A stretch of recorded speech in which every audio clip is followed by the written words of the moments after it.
Welcome into week 13. The season is over. It is I, your guy, with the best record in the league, TJ, the Magnificent, The along with, Magnificent. yeah, figure I get to give myself my own title, along with you, Watkins, who should have been the best team in the league. We lost to a 7-6 team who we projected to win 3 games this year, but I digress. Bye week. I mean, it was bye week. What? I didn't think I was gonna lose, but still, I'm gonna blame it on that was the Bears bye week, so I was without most of my high impact starters. All right. Well, we've got everything figured out. We've got our playoffs. We've got our consolation picks. We've got our awards for the year. This is going to be a little jam packed today. Apologies for not filming last week. Watkins got sick, and I started to feel a little blah. Yeah, But just a lot of shit all at once. I was sick. My wife was sick. I was busy a couple nights, and then you were sick. Like shit we did happens. get our picks in for our pick'ems, so we'll have the finals for that as well, and we'll see what's going to happen there. Before that, let's go ahead and get to the week 13 scores here. So I come out and have the best week so far that I've had, beating the Colts 212 to 177, which clinched the division and the conference and the league record for me. And a Uh, first round bye in the playoffs. and a first round bye, which is very, very much needed. But I mean, after the trade deadline, I think my team's improved quite a bit. Yeah, it Uh, has. I don't feel as outgunned going up against everybody else. I mean, Kansas City still is a better team, but any given Sunday. So Yes, any given Sunday.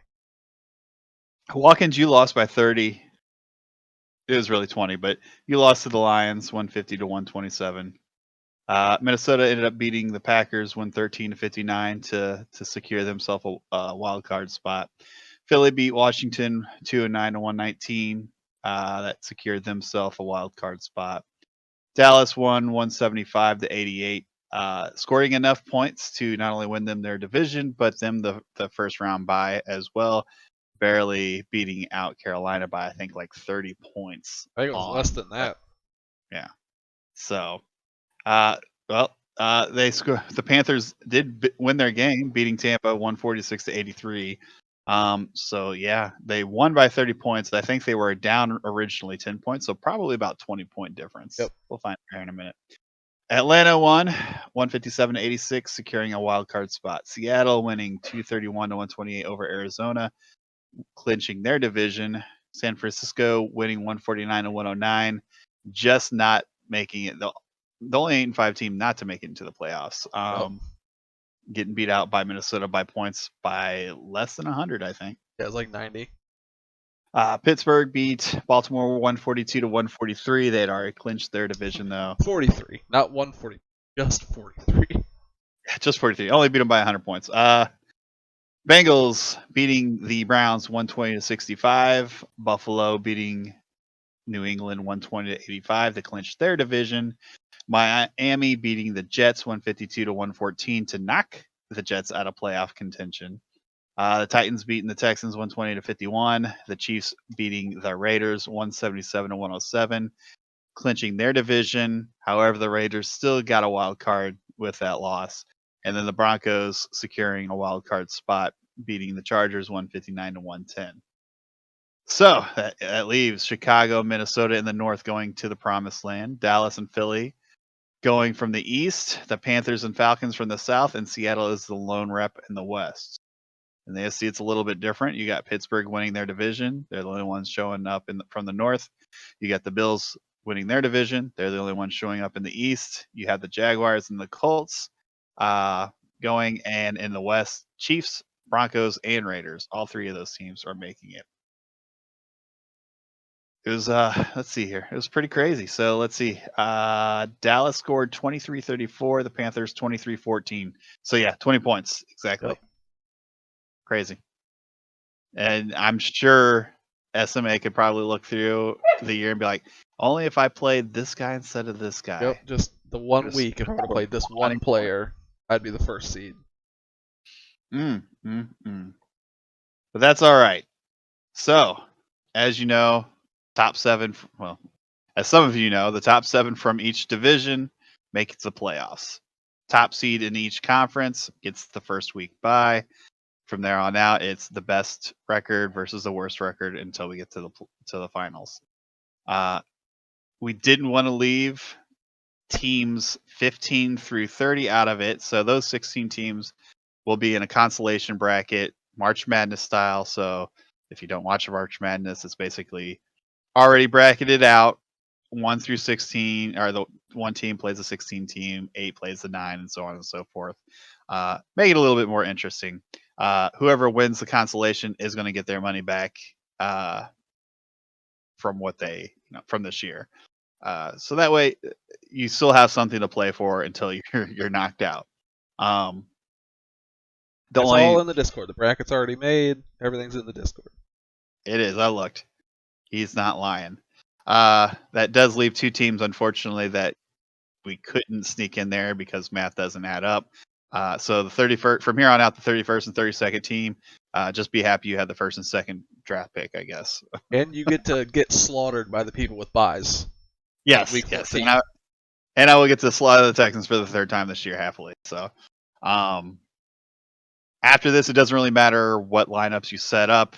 If you're trying to win the money, obviously, set it up. But this isn't really going to matter much for anything else. Once you're knocked out, the only thing you're playing for is lifetime statistics. I'm still counting every win and loss and all scored for lifetime statistics. For every week they count, but they don't So actually. If you want to look good, if you want to look good on the lifetime stats board, set your lineups because those wins and losses and points still count for that. But that's all they count for once you're knocked out. So not a big deal. On that, let's go ahead and figure out who it was that won for the offensive and defensive players of the year. So, spoiler alert, it's been the same people that were winning for the past 8 weeks. It is Tyreek Hill from Jersey Fish's team. 318 points. The next closest was CMC at 292. Hill pretty much just like in the real life, just took off running and nothing could catch up with him. Congratulations to the Eagles on your $30 cash in with Tyreek Hill. Congrats to that. On the defensive side, Folasade Aluakun for the second year in a row is the best defensive point scorer. Second year in a row. Congratulations to the Panthers on your $30 cash in. Yes, SMA beating out TJ Watt by 20 points. Man, could you imagine trading the defending defensive player of the year? And then he repeats it?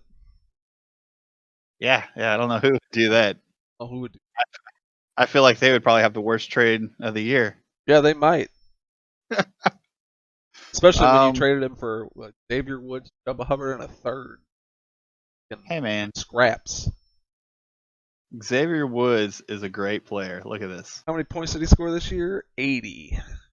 81, but he's been hurt for 4 games. Hey, you're about almost a 1/3 of Foyce's points. Chuba Hubbard got me something. Yeah, I know you flipped him and shit. I laid it all out once. The trade doesn't actually end up looking too bad if you lay it all out with who you got in the draft with the pick and what you did with the pick and what you did with Hubbard. Lay it all out. It looks better on paper once you trail it out. But in a vacuum, that trade was horrible. Yeah, in a vacuum. But let's also remember 2 important things. 11 wins and 2 losses. Team in the league. Number 1. Without the defensive player of the year. Take that, Atlanta. You suck. Let's go ahead and we'll let you go ahead and go over the pick'ems and see who's winning. Okay. Yeah, and who gets to get punished. Well, in week 13 of the pick'ems challenge, there's only a couple. I mean, a lot of the games were pretty one-sided. We don't got to go over my game. Everybody picked me to win. Definitely lost. So sorry to everybody. We all correctly called Vikings, Cowboys, Panthers, Falcons, Seahawks, 49ers, Steelers to win. Bengals, Browns, I was the only one that correctly picked the Bengals to win. So, suck it. We all correctly called Bills, Titans to win. Jaguars, Colts, the only one to correctly call yourself to win. Suck it. We all correctly called Chiefs and Broncos to win. And then in our doubleheader game of the week, Dolphins, Jets, me and the WFF correctly called the Dolphins to win. And Eagles, Commanders, I was the only one correct in calling the Commanders to win. Which brings us up to everybody getting 13 of 16 games correct this week for 81% correct. And the overall total points or bonus points, you at 165, me at 159, and the WFF at 156. Which brings our total standings. In last place is, guys, suck it. You only called 156 games of 208 correct, which is a 75% clear rate. And your final score, 166 points.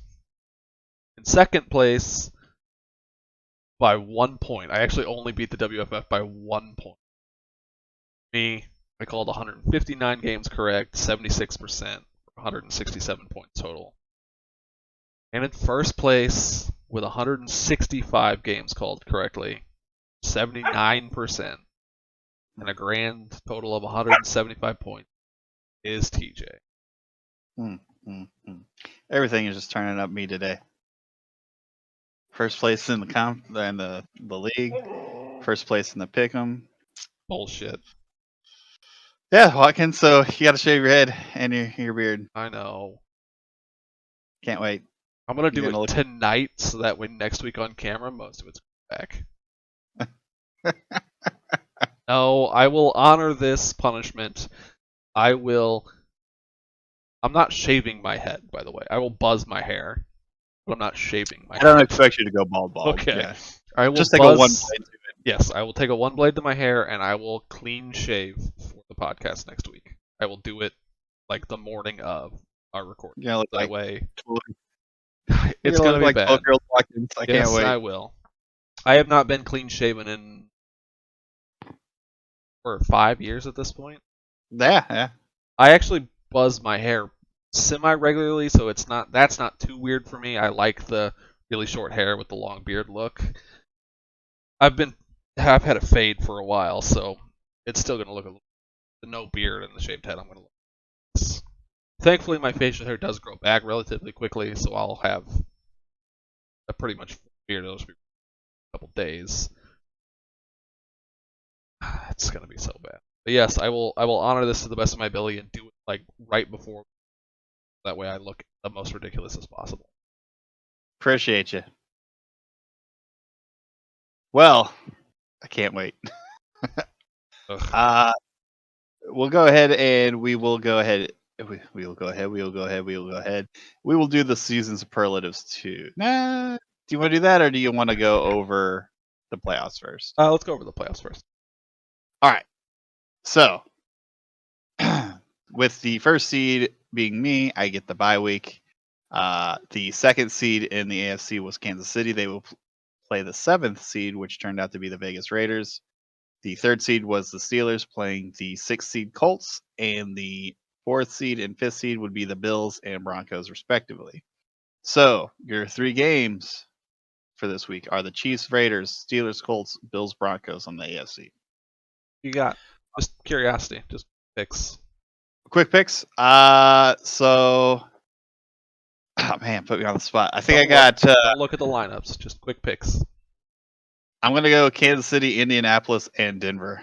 I'm with you, 100%. Those are my 3 quick picks. Which Kansas means City. we get what? We'd get Jaguars, Colts, and Chiefs, Broncos in the divisional. Yeah. Yeah, that sounds like a great week. That would honestly, be insane. 2 actual divisional battles in the division. Yeah, I feel like the Chiefs are just going to have to show the player or the other teams on the West that they belong there at the top before playing me. Yeah, that is true. That the Chiefs likely have to get through both of their division rivals to get to the championship. Yeah, the only way it doesn't is if, The well, Bills beat I the mean, Broncos, or if the Chiefs uh, lose. if the Steelers win, yeah, there's a lot of different ways, but Oh, that's true. If the um, Steelers win, the Chiefs would. Well, no, because then you would play the Steelers, I think. no, I would play the Broncos because I'd play the worst. The Broncos. Oh, you're right. The Steelers were a seed. Yeah, you're right. In order, I would play either the Raiders, Colts, Broncos, or Bills. There's no Yeah. way I play the Chiefs or Steelers. No, That's you're pretty much likely heading for an AFC Championship game with the Chiefs if you can make it to the Colts for a third time. yeah. Yeah. So with the Chiefs, they're just too good. I don't think the Raiders can stand up to them. That's not to say that 10 times out of 10 that's what happens. With the Steelers, the injury bug has bit them at the most inopportune time. Yep. They have all their running backs are hurt, and then they have half their team on bye. Which, sorry.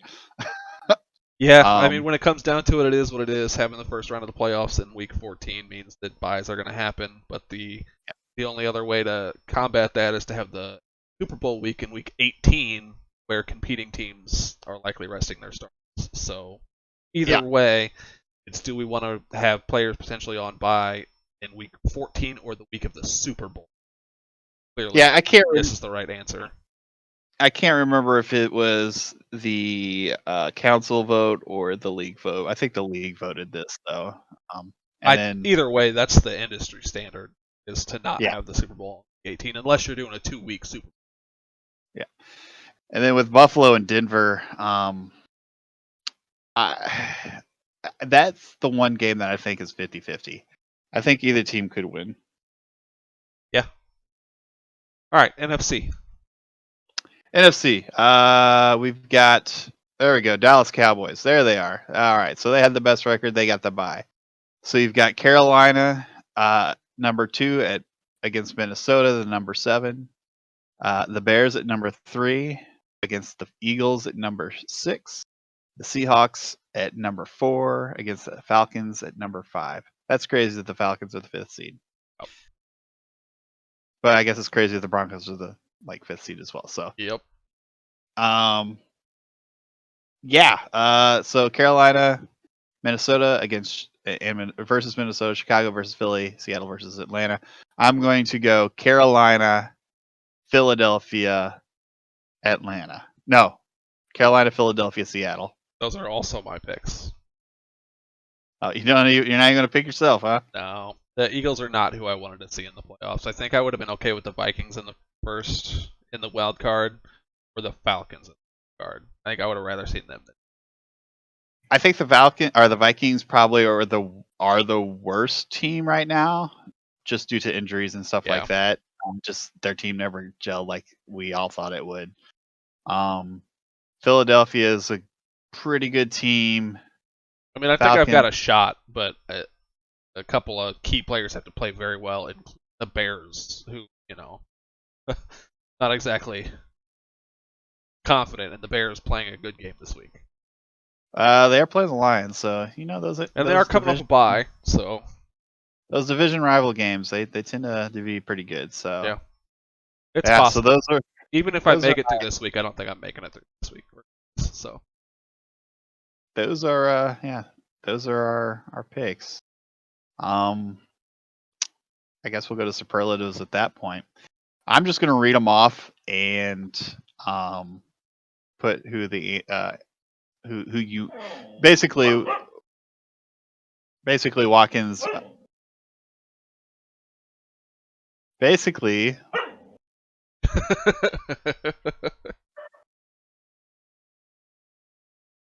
Watkins went through and picked all these out. I'm just going to go ahead and read what the description is and who he picked and ask for his reasoning why to them. It's not under season superlatives though, is it? It's only under. It's in our commissioner channel. I'm going to make it public go. after this. All right. So the first superlative you have is the Oracle. This team somehow predict the unpredictable and has the smallest margin between their points for and max points for. Pretty self-explanatory, actually. So that's going to be the Philadelphia Eagles. I will say, it's not necessarily exact to the math. Like, there is a chance if you went through, find a team with a smaller margin than the Eagles. I did take into account kind of positioning. So the Okay. Eagles were a bubble wildcard team. One more loss, they're potentially not in the playoffs. Maybe one more win, they could have won the division. I'm not exactly sure how that would work out. They do have a extremely small margin, but there is a chance that there could be another team out there that had a smaller margin. But I think the Eagles played their season so perfect. Okay. The opposite of that would be the Jester. This team couldn't predict the weather when it's raining, and it has the widest margin between their points for and max points for.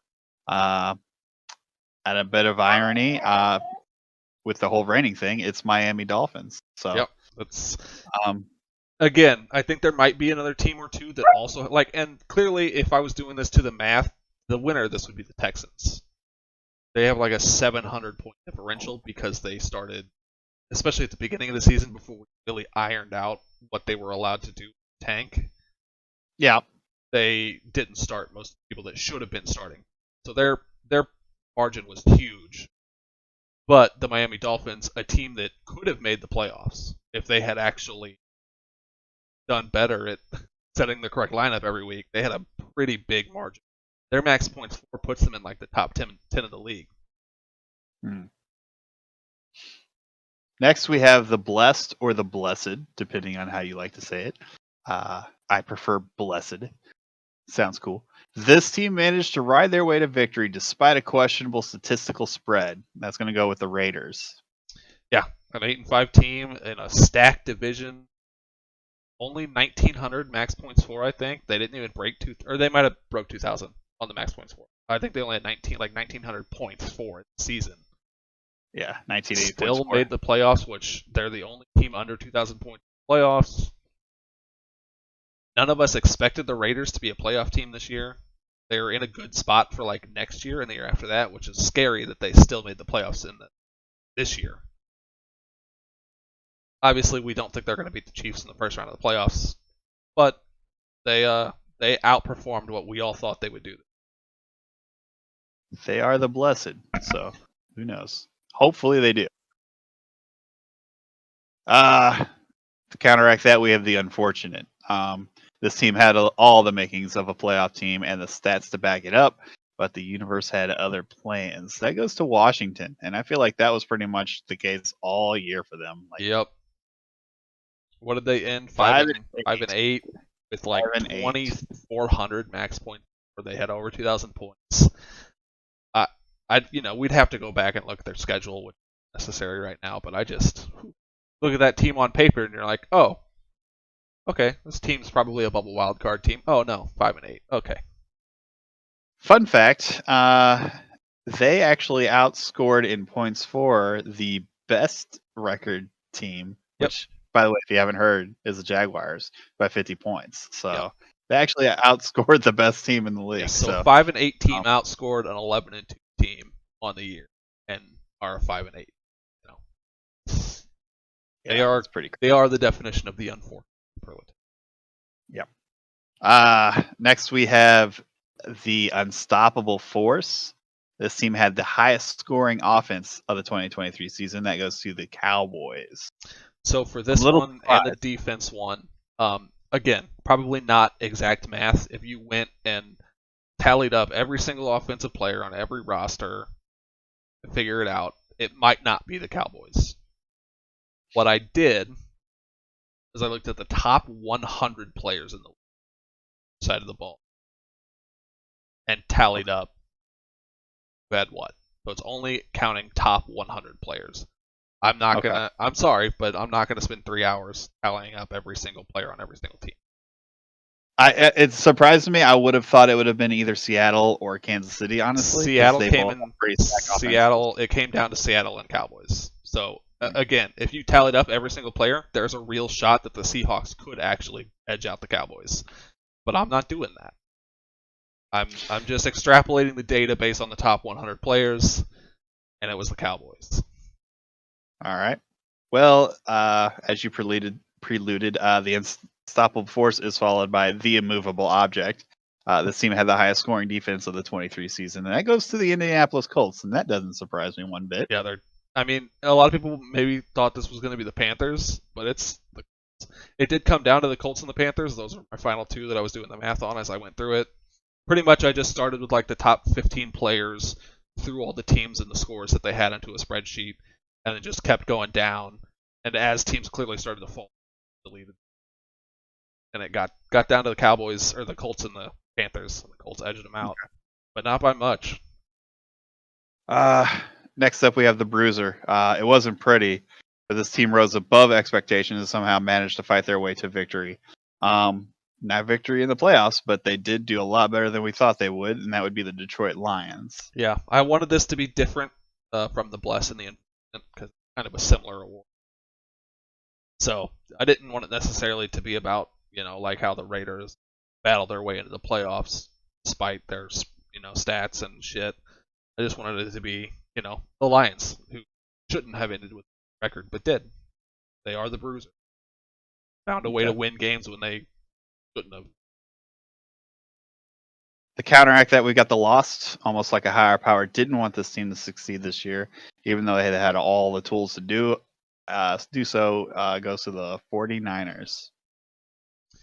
Barely missing the playoffs, the only 8-5 team not to make the playoffs. A team that we all projected to be in the top 10 before the season. Just, wasn't their year. This is another award that clearly could have went to the Commanders. They had all the tools playoff team, but I don't want to get the same award essentially. So another, yeah. The Brainiac. This team made what we consider to be the smartest trade of the year. That goes to the Carolina Panthers. TJ doesn't want to say it, but the Brainiac, making the smartest trade of the year, pairs with the Dunce team that made what we consider to be the dumbest, not necessarily worst, trade of the year, which goes to the Jacksonville Jaguars for the trade of Foyesade Aloquan, Xavier Woods, Chuba Hubbard, and a third round. I honestly would have thought that Aloquan, defensive player of the year.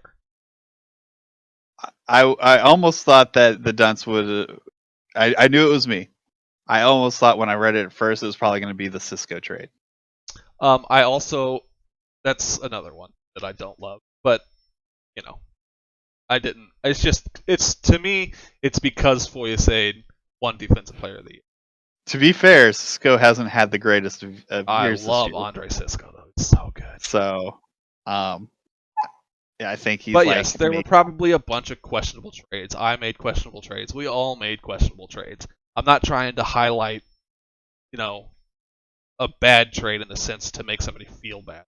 I don't want to be like, oh, you're a fucking moron with that trade. Like, I'm not trying to do that to anybody. I wouldn't want someone doing that to me. This is all in good fun. TJ's in on it. He traded away the defensive player of the year for a handshake. Yeah, and it only got him the best record in the league, first place, first round bye. Exactly. That goes to show that even if you make a bad trade, it doesn't necessarily have to hold you back. All right. So with that, we're gonna have 4 that are all the same. It's gonna be the 2 steals of the drafts, 2 punts of the drafts. The steals of the draft are the best offensive and defensive steals, basically late round picks that actually contributed and had a great rookie season. As for punts, it's going to be the exact opposite. It's going to be probably first round picks that didn't have the best rookie season. And that doesn't necessarily mean that we think that they're going to have a bad career or it was a bad pick. It's more they just didn't do anything this year, what we have to go off of. And so they didn't contribute. Going that high in the draft, you could have had, I looked at who got taken after them. You could have had instead of them so much better. Yeah. So we'll go. We'll start with the offense. The steal of the draft was drafted by the. I don't actually think he drafted. I don't think that the current owner drafted him, but it was still drafted by that team. Oh, that's right. That's right. Yeah, he's with the Chargers now. So it was drafted by the Detroit Lions at the or in the third round, number 4 pick, Puka Nakua. Yes, Puka Nacua at 3.04 for the Detroit Lions. Again, yeah, Puka Nacua is not on the Lions, but it was drafted by the Lions, so the Lions get the superlative for drafting just a stud at 3.04. Yeah, and then he got traded for quite a bit, actually, a second Yep. and a third. As for the punt on the offensive side, this guy was drafted in the first round. I want to preface this. This hurts my heart because I also drafted this player in multiple drafts early. I also thought he was going to be really. Boy, were we all fucking wrong. Well, he went 27th overall in this one. That was Kayshon Boutte, drafted by the Pittsburgh Steelers. I'm sorry, TJ's uncle punted away your first round pick last year. I mean, he still won his division, so he sure did. And you never know, maybe Boot gets it together and is fucking wide receiver 2 next year. I actually am looking at this, and the 2 steals, the teams that did the steals, both did not make the playoffs, and the 2 punts did. So, yep. Just goes to show you don't have, you don't actually have to have a great draft to win either. Onto the defensive side, the steal. This one was the third round as well, the 6th pick in the third round, drafted by the LA Rams, Byron Young. I really like Byron Young. He's looked super good this year. He didn't start the year off hot because he wasn't playing as much, but he worked his way into more playing time throughout the year. It's incredible. And I think he's only going to get better once Aaron Donald finally retires. I have Michael Holt on my team, who is another defensive lineman for the Rams. I think Byron Young is now working his way into the playing time, and the rotation that I was hoping would go to Michael Holt. So that sucks. Just looking up Christian Roseboom real quick. All right. As for the punt of the draft on the defensive side of the ball, this team drafted this guy in the first round, 20th overall, Tyree Wilson. Oh, and that team was me, the Jacksonville Jaguars. So. Yep. Tyree Wilson 1.20, only scored like 80 points this year. Obviously 40. Oh, 40. 40 points this year. Obviously, I think you've traded him already, so it's not like it really matters to you. Yeah, he's gone. He could end up really well. I don't think he's actually starting anywhere for the Raiders right now. I think he's just playing very sparingly, sitting behind Max Crosby probably. Else plays for the Raiders, I don't fucking know. But at 1.20, TJ could have had Devin Achane. He could have had Rashee Rice. He could have had Marvin Mims. Could have had Sam Laporta. But instead he got Tyree Wilson. Just so you know, 2 of those 4 players you just mentioned were on my team at one point. Yeah. Yep. So. Yeah, I mean, doing this award so late after the draft, like half of these players aren't. I don't think any of them are on their original team except for, well, Young and I imagine are, but like there's a good chance that these players aren't even on the same team that get drafted by this point that we're doing superlatives. I'm glad that I am just the worst at everything, yet still the best. We've got our season standings, got the playoff tracker. All of this is now in the Prime Discord, so under league tracking. The consolation bracket's there. He's already got game of the week ready for 2024. Yeah, the only other thing, though, pot winnings that I've, it's all this is on the Discord, but we can just touch on it briefly. Congratulations to the Bears, Cowboys, Panthers, Seahawks, Steelers, Bills, Jaguars, Chiefs.